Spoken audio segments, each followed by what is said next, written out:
You and I, we make this beloved circle whole. So come and join in. We've been waiting for you. Let's begin in love and in openness to grow our faith this morning, especially about transforming tension. That means when we have conflict or we feel all frustrated or something, we can work through it to get to a better place. So let's rise in body or in spirit and spiral in as Oksana sings us in with "We Are Building a New Way."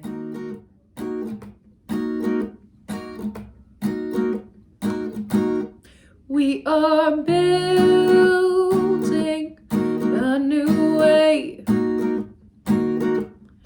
We are building a new way. We are building a new way, feeling stronger every day. We are building a new way. We are working to be free. We are working to be free. We are working to be free. Hate and greed and jealousy. We are working to be free. We can feed our every need. We can feed our every need. We can feed our every need. Start with love, that is the seed. We can feed our every need. Peace and freedom is our cry. Peace and freedom is our cry. Peace and freedom is our cry. Without these things, this world would die. Peace and freedom is our cry. We are building a new way. We are building a new way. We are building a new way, feeling stronger every day. We are building a new way. And now let us light the flame of our faith with Aiden and Evan and their dad, Ken. Bringing in that peace. Life is a gift for which we are grateful. We gather in community to celebrate the glories and the mysteries of this great gift.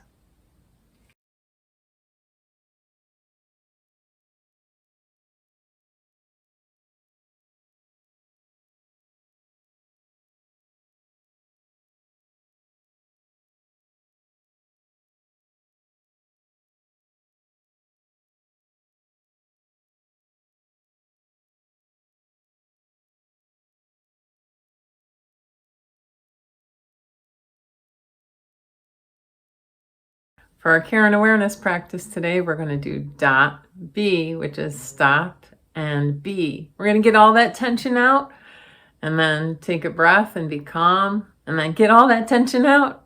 Okay, we'll keep doing that 3 times. Here we go.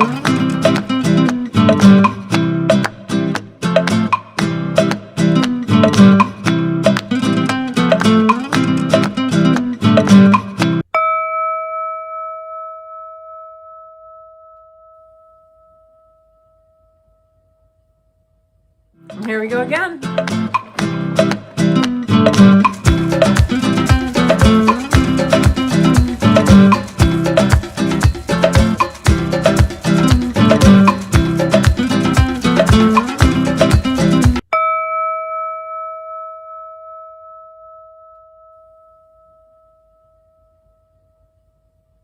And one last time.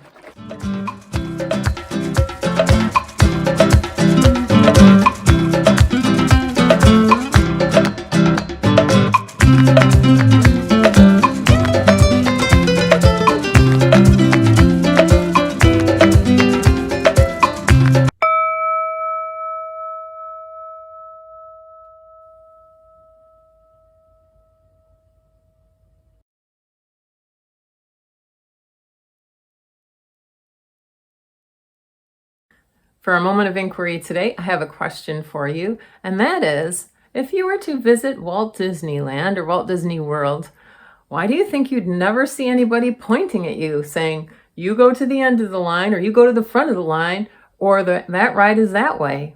Why don't you think you'd ever see somebody pointing with one finger at you?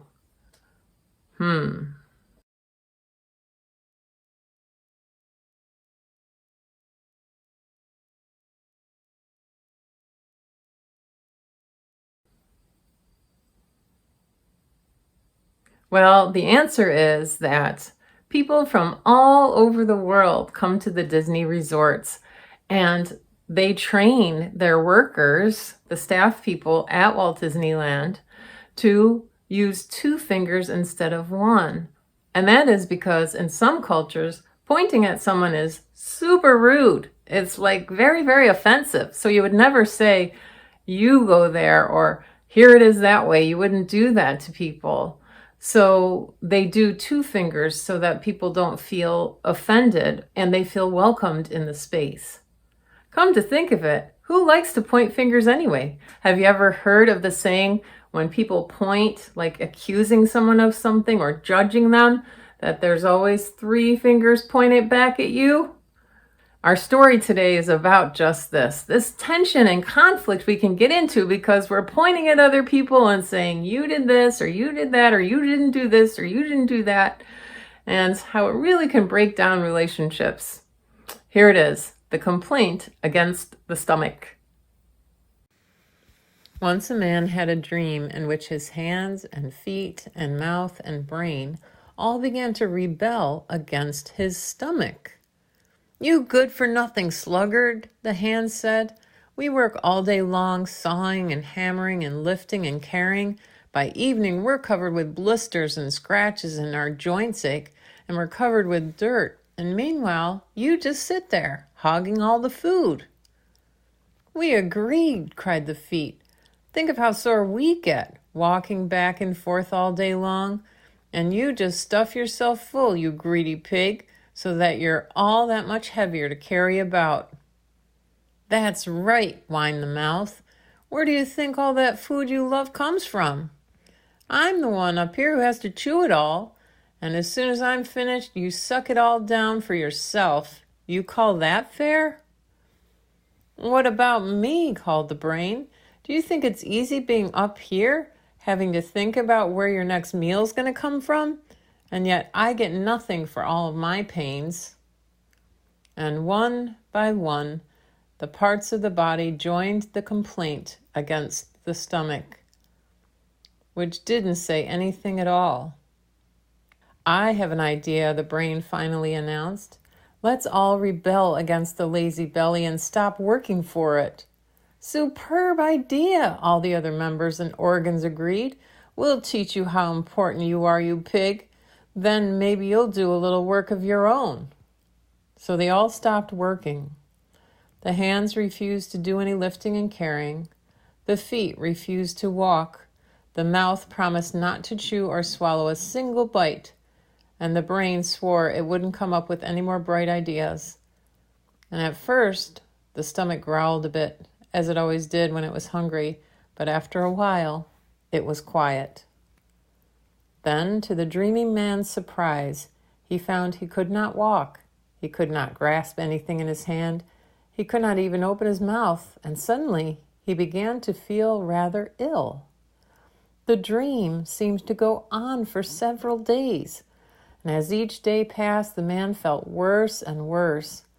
This rebellion had better not last much longer, he thought to himself, or I'll starve.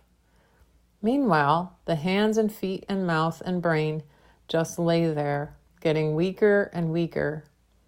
At first, they roused themselves just enough to taunt the stomach every once in a while, but before long, they didn't even have the energy for that. Finally, the man heard a faint voice coming from the direction of his feet. It could be that we were wrong, they were saying. Suppose the stomach might have been working in his own way all along. I was just thinking the same thing, murmured the brain. It's true that he's been getting all the food, but it seems like he's been sending most of it right back up to us. We might as well admit our error, the mouth said. The stomach has just as much work to do as the hands and feet and the brain and the teeth. Then let's get back to work, they all cried together, and at that the man woke up. To his relief, he discovered his feet could walk, his hands could grasp, his mouth could chew, and his brain could now think clearly, and he began to feel much better. Well, there's a lesson for me, he thought, as he filled his stomach at breakfast. Either we all work together, or nothing works at all. And that is the end of the complaint against the stomach.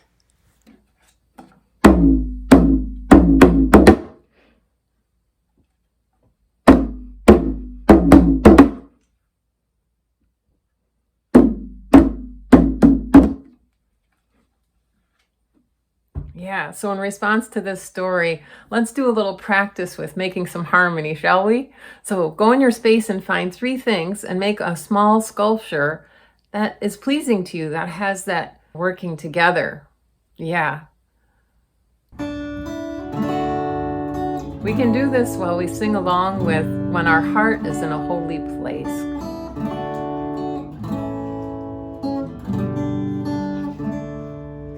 When our heart is in a holy place, when our heart is in a holy place, we are blessed with love and amazing grace. When our heart is in a holy place, when we trust the wisdom in each of us, every color, every creed and kind, and we see our faces in each other's eyes, then our heart is in a holy place. When our heart is in a holy place, when our heart is in a holy place, we are blessed with love and amazing grace. When our heart is in a holy place, when we tell our stories from deep inside, and we listen to love in mind, and we hear our voices in each other's eyes, then our heart is in a holy place. When our heart is in a holy place, when our heart is in a holy place, we are blessed with love and amazing grace. When our heart is in a holy place, when we share the silence of a sacred space, and the God of our heart stirs within, and we feel the power of each other's faith, then our heart is in a holy place. When our heart is in a holy place, when our heart is in a holy place, we are blessed with love and amazing grace. When our heart is in a holy place, when our heart is in a holy place. Well, this story has a lot to teach of course, it teaches us about our 7th principle, which is the respect for the interdependent web of life of which we are part, right? All these different parts, they work together, even though at first glance, maybe it doesn't seem like there's this interdependent working, right? So to be careful inside of ourselves to not feel like one part is one more important than the other, or that we're ever isolated from that cooperation that happens in our lives. The second thing is that complaining about other people or other parts of our family or our community or name calling doesn't really get us very far, does it? No, right? We have to have respect that each of us have different roles and contribute in different ways. And the third thing is really important, and that is about the transformation of tension. So we don't just stay in conflict or bury it under the rug, right? We actually can have open conflict. We can talk about what's going on. We can have curiosity when somebody's angry or someone's upset or frustrated, right? In a healthy relationship, two people might have two different needs, or a whole family might have lots of different needs going on. And that's actually very normal and healthy. Part of what you need to do, which is the story telling us, is we need to stay in it, be curious, and work through it so that we get to that place where we have a deeper appreciation for each person or each part of that interdependent web. For our moment of witness today, we did an interview recently with Paula Cole-Jones, who is one of the leaders in Unitarian Universalism in terms of anti-racism and building beloved communities. And she was talking with Jamie, one of our junior high youth, recently about this very thing, about conflict. And here's what she had to say about it. When conflict happens, I think there are also openings, because you have to find some resolution to conflicts, right?